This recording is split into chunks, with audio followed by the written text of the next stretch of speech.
여러분 안녕하십니까? 5월 10일 화요일 뉴스투데이 경남입니다. 오늘의 주요 뉴스입니다. 경남에서 처음으로 전기차 급발진으로 의심되는 사고가 발생해 2명이 다쳤습니다. 지난 4일 어린이가 학원 통학 차량에 치여 중상을 입었습니다. 도로가 학교 전체를 둘러싸고 있는 위험한 지역인데도 단속 카메라가 없었습니다. 지방선거를 20여일 앞둔 가운데 민주당은 인물난을, 국민의힘은 공천 후유증을 겪고 있습니다. 김해와 양산, 창원, 진해 등 경남 지역의 일부 레미콘 노동자들이 운송료 인상을 요구하며 파업에 들어갔습니다. 현대 아이오닉 전기차가 갑자기 건물로 돌진해 운전자 등 2명이 다쳤습니다. 갑자기 운전대와 브레이크가 말을 듣지 않았고 차량이 급발진했다고 운전자는 주장했습니다. 부정석 기자의 보도입니다. 현대자동차의 전기차 아이오닉 5가 시속 40km로 달리고 있습니다. 그런데 속도를 줄이며 우회전을 하는 순간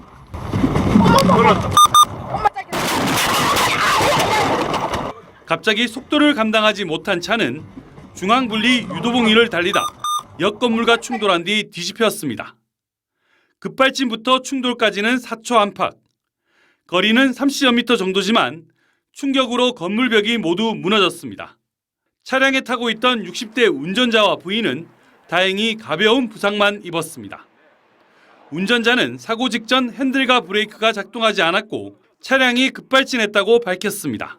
돌아가지도 않고 브레이크도 안 듣고 브레이크를 몇 차를 밟으면 브레이크 안 듣는 거예요.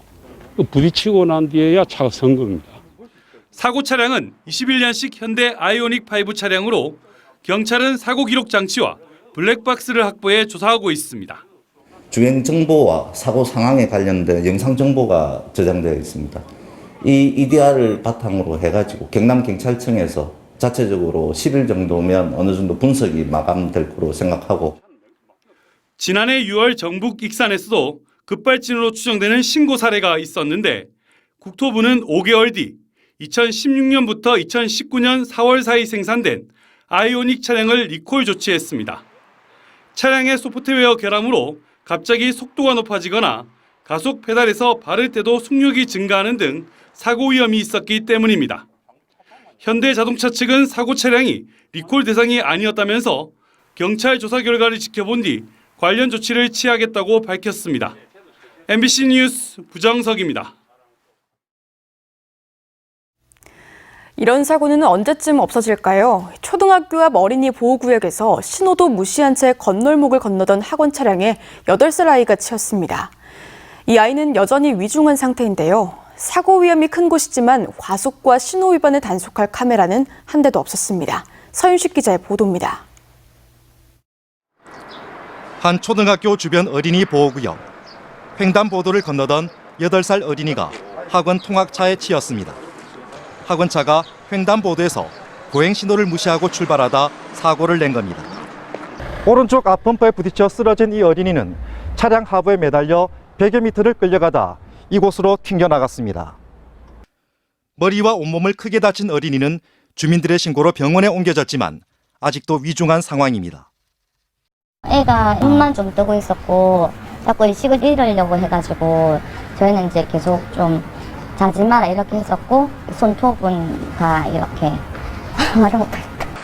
통학차를 몬 50대 운전자는 사고 직후 아무런 조치 없이 현장을 떠났습니다. 학원차에는 원생 10명이 타고 있었지만 인솔 교사도 없었습니다. 처음부터 이제 마지막에 이동할 때까지 이제 그 인식 자체를 갖다가 몰랐다고 진술을 하고 있는 상황입니다. 사고가 난 곳은 도로가 학교 전체를 에워싸고 있는 데다 경사와 굴곡이 심해 사고 위험이 매우 높습니다. 그런데도 신호 위반과 과속을 막을 단속 카메라는 학교 정문 앞에만 설치됐을 뿐 사고 현장엔 없었고 보행로도 확보돼 있지 않습니다. 여기 소문 쪽에는 학원차들이 맨날 이렇게 줄지어 있고 그냥 차들도 막 못 가고 이러니까 옆차선으로 가기도 하고. 거제시는 이제서야 승하차 구역 지정과 안전시설 설치를 검토하겠다고 밝혔습니다.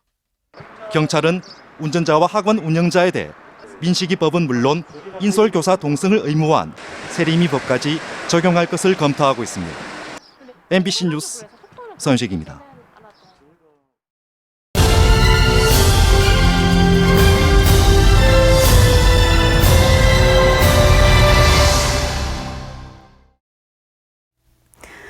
MBC 경남의 기획보도 이 공약 어때 시간입니다.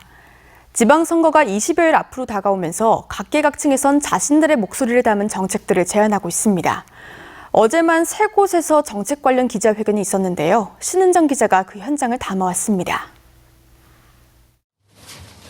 대통령직 인수위가 지난달 말 발표한 지방 분권과 지역 균형 발전 정책, 파격적인 세제 지원과 규제 특례를 핵심으로 한 기회 발전 특구와 메가시티 추진 등 지방 시대를 위한 다양한 정책이 포함됐습니다. 관건은 추진 의지. 6일 지방선거 후보자들도 차기 정부의 지역 균형 발전 정책에 동참해야 한다며 지방 분권 전문가들이 8가지 공약 채택을 요구했습니다.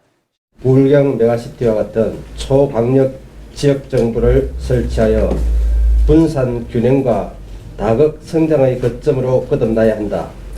청소년 정책 제안도 잇따랐습니다.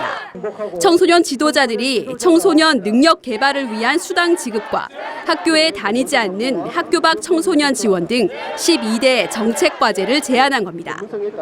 공직선거법 개정으로 만 18세도 투표권을 갖게 된 만큼 청소년 목소리에 귀 기울여달라는 주장에도 힘이 실렸습니다. 청소년들이 밖에 나왔을 때 자신들의 꿈이나 혹은 하고 싶은 여가 활동들을 하려면 그런 기반들이 만들어져 있지 않습니다. 그래서 이런 기반들을 좀 마련을 하고 경남 공공의료 확충을 위한 토론회에선 서부 경남과 김해에 경남의료원 설립 등 지역 공공의료기관 설립 확충이 첫 과제로 제안됐습니다. 이 밖에 경남 공공보건의대 건립과 장애인 어린이 등 취약계층 의료와 돌봄 강화 등 13대 요구가 포함됐습니다. 양질 전환의 법칙이라는 게 있잖아요. 공공의료기관이 5%밖에 안 되는데 최소 30% 이상으로는 양적으로 성장을 해야 이것이 의료기관의 질적 향상. 지방선거가 한 달 앞으로 다가오면서 각계각층의 목소리를 후보들에게 조금이라도 더 전달하기 위한 다양한 정책 제안은 더 본물을 이룰 것으로 예상됩니다. MBC 뉴스 신은정입니다. 이번 지방선거 후보가 넘치는 국민의힘은 공천 후유증을 극복하는 게 관건이라면 민주당은 인물난을 겪고 있어 경쟁력 있는 후보를 내는 것 자체에 주력하고 있는 양상입니다. 정의당은 경남 후보자들을 최종 확정했습니다. 이상훈 기자가 정리했습니다. 한정우 창녕군수가 국민의힘을 탈당해 무소속으로 재선에 도전합니다. 경남의 국민의힘 현직 단체장이 탈당을 해서 무소속으로 출마한 첫 사례입니다. 한 군수는 조혜진 국회의원의 자기 사람 공천 주기로 후보 적합도 여론조사 1위를 한 현직 군수가 경선 참여도 못했다면서 출마 이유를 밝혔습니다. 우리 창녕 군민을 두려워하거나 무서워하지 않는 정치인들의 오만불손한 태도는 우리 국민 여러분께서 직접 회초리를 들어 바로잡아 주셔야 합니다. 하영재 국회의원의 특정 후보 지지 종용 사실이 드러난 하동군수 선거에서도 하승철 예비후보가 무소속 출마하는 등 경남의 단체장 선거 5곳에서 국민의힘 탈당과 무소속 출마가 이어지고 있습니다. 후보가 넘치는 국민의힘과는 달리 더불어민주당은 기초단체장 선거에서도 인물난입니다. 보수세가 강한 밀양, 거창, 의령, 함양, 산청은 2번의 공모까지 했지만 후보를 찾지 못해 다시 공모를 하고 있습니다. 김정호 도당 위원장이 직접 지역을 돌면서 후보 찾기에 한창인데 본인도 이번 주 인사청문회 일정도 이틀이나 있어서 어려움이 큽니다. 2곳은 정 안 되면 지역위원장님들 징발하려고 합니다. 험지에서 우리 당으로 어려워서 꺼려하시는 분들은 그러면 무소속으로라도 출마를 해달라. 거대 양당의 상반된 분위기 속에 정의당 경남도당은 최종 후보자 16명을 확정했습니다. 여영국 도지사 후보와 김용국, 노창섭, 김순희 도의원 후보 등으로 노동당과 녹색당, 진보당도 진주에서 공동 출정식을 여는 등 진보정치 싹을 틔우기 위한 출마도 이어지고 있습니다. MBC 뉴스 이상훈입니다.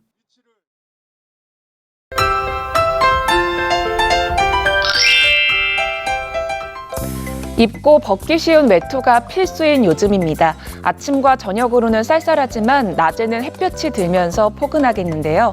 특히 경남 내륙 지역을 중심으로 일교차가 15도 내외로 매우 크겠습니다. 큰 일교차에 체온 관리 잘해주시길 바랍니다. 오늘 창원의 아침 기온 12도, 진주 10도, 거창 6도 내외를 보이며 아침 공기가 차갑습니다. 낮에는 창원과 거창이 22도, 진주 23도까지 오르면서 어제와 비슷하겠습니다. 오늘 오전까지 바람이 강하게 부는 곳이 있겠습니다. 부산과 울산, 경남 남해안 지역을 중심으로 순간 풍속 시속 55km 내외의 강한 바람이 불겠는데요. 이 강풍으로 인한 안전사고 발생하지 않도록 시설물 관리 잘해주시길 바랍니다. 위성영상 보시면 어제와 같이 오늘 구름 많이 지나겠습니다. 우리 지역의 미세먼지 농도 좋음 수준으로 공기질 청정하겠습니다. 자세한 지역별 날씨입니다. 현재 기온 보시면 함안 8도, 밀양 10도 내외를 보이고요. 낮에는 밀양 24도, 양산 22도까지 오르겠습니다. 산청의 아침 기온 8도, 합천은 9도 내외를 보입니다. 낮에는 합천 23도, 사천은 24도까지 오르겠습니다. 바다의 물결은 최대 2.5m 안팎으로 비교적 높게 일겠습니다. 당분간 흐린 날씨가 계속되겠고요. 한 주간 기온은 오늘과 비슷할 것으로 예상됩니다. 날씨 정보였습니다. 김해와 양산, 진해 등 경남 지역의 일부 레미콘 노동자들이 운송료 인상을 요구하며 파업에 들어갔습니다. 창원과 함안 등 다른 지역들도 이번 주 파업 여부를 결정할 예정입니다. 보도에 이재경 기자입니다. 2024년 전국체전 개최를 앞두고 신축 공사에 들어간 김해 종합운동장. 진입로는 한산하고 공사장 내부 곳곳도 작업이 사실상 중단됐습니다. 전국건설노조 부산건설기계지부 소속인 부산과 양산, 김해, 진해 지역 레미콘 노동자들 1,800여 명이 파업에 들어간 겁니다. 노조는 회차당 운송료를 기존 5만 원에서 6만 3천 원으로 인상을 요구하고 있는 반면 업계는 시멘트값과 유류값 인상 등으로 인한 경영난을 이유로 7천 원 인상안을 제시하면서 수차례 협상이 결렬됐습니다. 부산과 경남 건설 현장 2만여 곳에 여파가 미칠 것으로 예상됩니다. 피해 규모는 지금 수치화할 수 없을 정도로 엄청난 규모로 예상이 되고요. 이래 되면 우리 업계가 대공황 상태로 빠질 지경입니다. 창원과 밀양, 함안 등 경남 동부 지역 420여 명의 레미콘 기사들도 운송료 인상을 촉구하며 집회를 이어가고 있습니다. 1억 원이 넘는 차량 구입비를 비롯해 소모성 경비를 빼면 실제 수입은 최저임금 수준에도 못 미친다고 레미콘 노동자들은 말합니다. 타이어 값이라든지 보험료, 그다음에 엔진 오일 각종 소모품을 계속 이제 교체해 줘야 되는데 거기는 지금 전부 다 지금 단가가 전부 다 2배 이상 다 올랐거든요. 경남 동부 지역 레미콘 노조는 찬반 투표를 진행해 이르면 오는 12일 총파업 여부를 결정할 예정입니다. MBC 뉴스 이재경입니다. 부산, 울산, 경남 지역 철근 콘크리트 하도급 업체 24개로 꾸려진 부울경철콘연합회는 공사비 인상을 요구하며 공사를 중단한 지 나흘 만인 어제 작업을 재개했습니다. 연합회는 주말 내내 원청건설사와 협의를 이어온 결과 협상의 여지가 있다고 판단해 공사 재개를 결정했다면서도 일부 업체가 비협조적이어서 협상 진행 상황에 따라 다시 집단 행동에 나설 방침이라고 밝혔습니다. 투데이 경남입니다. 창녕군 사례관리지원센터 개소식이 오늘 오후 2시 창녕군 자원봉사센터에서 열립니다. 안전점검의 날 캠페인이 오늘 오전 10시 밀양 영남 알프스 케이블카에서 열립니다. 남일대 해수욕장 꽃잔디 식재 행사가 오늘 오전 10시 사천시 남일대 해수욕장 일원에서 열립니다. 이화 스마트 복합쉼터 개장식이 오늘 오후 4시 하동군 화신리 이화 스마트 복합쉼터에서 열립니다. 2022년 수해 대비 현장 모의 훈련이 오늘 오후 2시 함안군 법수면에서 열립니다. 문재인 대통령의 귀향일인 오늘 5천 명 이상 많은 인파가 몰릴 것으로 예상돼 경찰은 오전 8시부터 사저가 있는 양산시 하북면 평산마을 입구 3곳을 통제합니다. 마을 주민을 제외한 방문객들은 통도 환타지암 및 통도사 입구 인근에 마련된 주차장에 차를 세울 수 있고 약 2km 떨어진 사저까지 걸어서 이동한 뒤 사저에서 약 100m 앞까지 접근해 문 대통령의 귀향을 지켜볼 수 있습니다. 문재인 대통령이 청와대를 나와 경남에 귀향하는 가운데 더불어민주당 경남도당은 문 대통령과 김정숙 여사의 귀향 환영 성명을 발표했습니다. 민주당 도당은 성명에서 취임과 함께 전 정부의 국정농단 사태를 수습하고 코로나19 위기에 맞서 국민의 안전을 지켜내는 등 지난 5년간의 헌신은 빛이 났다며 경남 도민으로서의 귀향을 뜨겁게 환영한다고 밝혔습니다. 진주 지역 10개 시민사회단체는 어제 진주중앙시장 인근에서 가습기 살균제 피해구제 조정위원회 조정안에 동의하지 않은 옥시와 애경제품 불매운동을 벌였습니다. 이들 단체는 5월에 매주 월요일 진주의 대형마트 앞에서 옥시와 애경제품 불매운동 선전전을 하겠다고 밝혔습니다. 수십 년 동안 방치됐던 구 삼천포 역사 주변에 초고층 주상복합 아파트 건설이 시작됐습니다. 사천시는 지난 3월 업체가 아파트 건설 사업 계획 승인을 받은 데 이어 최근 공사를 시작해 2025년 12월 준공할 계획으로 지하 4층, 지상 49층 규모로 모두 677세대를 짓는다고 밝혔습니다. 경남연구원이 창원시를 제외하고는 정책 지원 조직이 없는 시군의 상황을 고려해 시군 정책 지원에 나서기로 했습니다. 시군 장기 발전 계획 세우기, 당면 현안 정책 연구와 세미나 개최, 신사업 발굴, 국비 공모 대응 등을 주로 하며 연구원 내 시군 담당자를 실시해 책임감을 부여하기로 했습니다. 창원시가 청년 고용을 확대한 기업에 성과급을 지원하는 방안을 추진하기로 했습니다. 창원시는 창원시 기업 및 투자 유치 등에 관한 조례 시행규칙 개정안에 창원 시민인 청년을 고용한 투자기업에 대해서 창원 시민 신규 상시 고용 보조금을 100% 가산해 지원하는 조항을 넣어 오는 29일까지 입법 예고를 거쳐 다음 달 안에 개정 여부를 결정하기로 했습니다. MBC 경남이 보도한 창원시 북면 내곡지구 도시개발 사업의 채비지 불법 처분 의혹에 대해서 조합집행부 반대측 비상대책위원회는 기자회견을 열고 창원시는 환지계획 인가를 취소하고 채비지 불법 처분과 관련된 현 조합 관계자와 사업시행사 대표를 수사하라고 주장했습니다.